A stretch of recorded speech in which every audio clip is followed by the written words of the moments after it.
নমস্কার, সুভদ্রা রান্নাঘরে আমার সকল দর্শক বন্ধুকে জানাই স্বাগত। আমি শিউলি। তো আজকে আমি তোমাদের কাছে একটা নতুন রেসিপি নিয়ে এসেছি, সেটা হলো নোটে শাক। তো নোটে শাকটা আমি কিভাবে বানাবো তো সে তোমাদেরকে আমি দেখাবো। তো তার আগে নোটে শাকের পাতাগুলো এরমভাবে ছাড়িয়ে শাকটা কেটে নিতে হবে আর ডাঁটিগুলো টুকরো করে নেব। তো ধুয়ে বেছে পরিষ্কার করে নিয়ে আমি তোমাদের দেখাবো আমি কিভাবে রান্নাটা করছি। আমি নোটে শাকগুলো কেটে ধুয়ে পরিষ্কার করে রেখে নিয়েছি আর কিছু সবজি রেখেছি। সবজিগুলো হচ্ছে বেগুন, আলু আর কুমড়ো, ঝিঙে এগুলো নিয়েছি। আর এই তোমার সবজি একটু বড়ি দেব। আর প্রথমে আমি একটু পাঁচফোড়ন, এই যে পাঁচফোড়ন দিলে অল্প করে, এই পাঁচফোড়নটা একটু শুকনো খোলায় আর একটা শুকনো লঙ্কা আর একটুখানি কালো সর্ষে এগুলো একটু রোস্ট করে নেব, দিয়ে এটা আমি শিলে গুঁড়ো করে নেব। এবার আমি কড়াতে পরিমাণ মতো একটু সর্ষের তেল দিচ্ছি। এবার আমি বড়িগুলো, কতগুলো বড়ি এগুলো ভেজে তুলে নেব, ভালো করে লাল লাল করে ভাজবো। আমি বড়িগুলো আমার লাল করে দেখো ভাজা হয়ে গেছে। এবার আমি এগুলোকে উঠিয়ে নিচ্ছি। একটু তেল দিয়ে দিলাম। তো আমি এবার কালো জিরে একটু ফোড়ন দিচ্ছি আর একটা শুকনো লঙ্কা আর একটা তেজপাতা দিয়ে দিলাম ফোড়ন আর শুকনো লঙ্কা কালো জিরে। এবার আমি এই যে সবজিগুলো, প্রথমে আলুটা দিয়ে দিচ্ছি।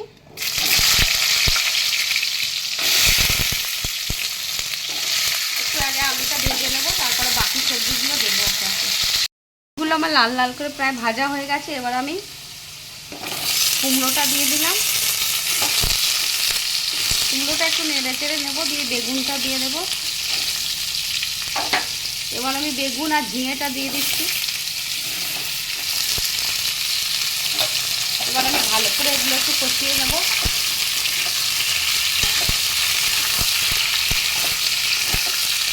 আদা আর কাঁচা লঙ্কা বাটা দিয়ে দিচ্ছি, দিয়ে আবার একটু ভালো করে নেড়ে নেব। সবজিগুলো সব ভাজা ভাজা হয়ে গেছে, আদাটাও কষানো হয়ে গেছে। এবার আমি একটু হলুদ দিয়ে দিচ্ছি, পরিমাণ মতো হলুদ দিয়ে দিলাম আর একটু লবণ দিয়ে দিচ্ছি। এবারে আমি আর একটু ভালো করে কষিয়ে নেব। কাশ্মীরি রেড চিলি পাউডার দিয়ে দিলাম।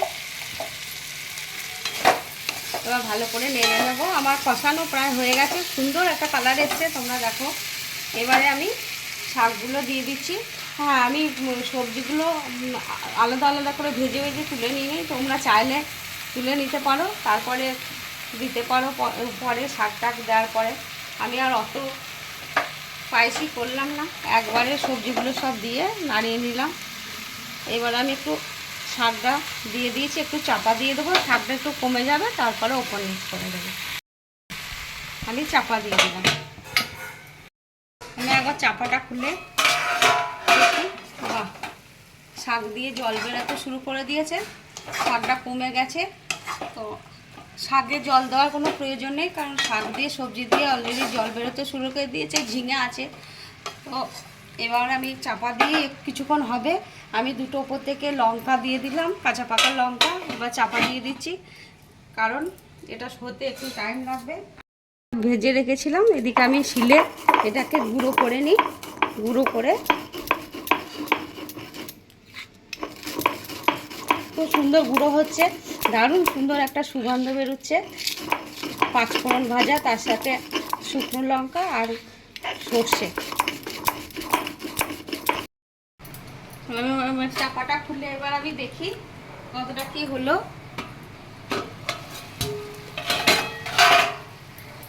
প্রায় হয়ে এসছে, অনেকটা সিদ্ধ হয়ে গেছে। এবার আমি চিনি দিইনি, মিষ্টি দিইনি, তো একটু চিনি দিলাম। শাকে একটু মিষ্টি মিষ্টি ভালো, আমরা মিষ্টি মিষ্টি খাই। তোমরা তোমাদের স্বাদ অনুযায়ী নুন চিনিটা দেবে, যে যেরকম মিষ্টি খাও সে সেরকম দেবে। খুব সুন্দর হয়েছে, একদম মাখা মাখা।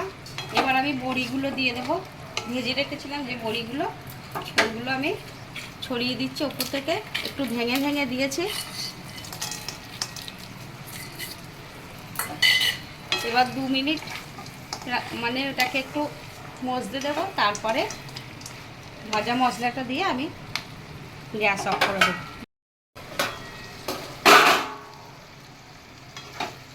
তোমরা দেখো খুব সুন্দর হয়েছে দেখতে এবং গন্ধ বেরোচ্ছে অপূর্ব। এই যে সব সিদ্ধ হয়ে গেছে, একদম খুব সুন্দর সুসিদ্ধ হয়ে গেছে।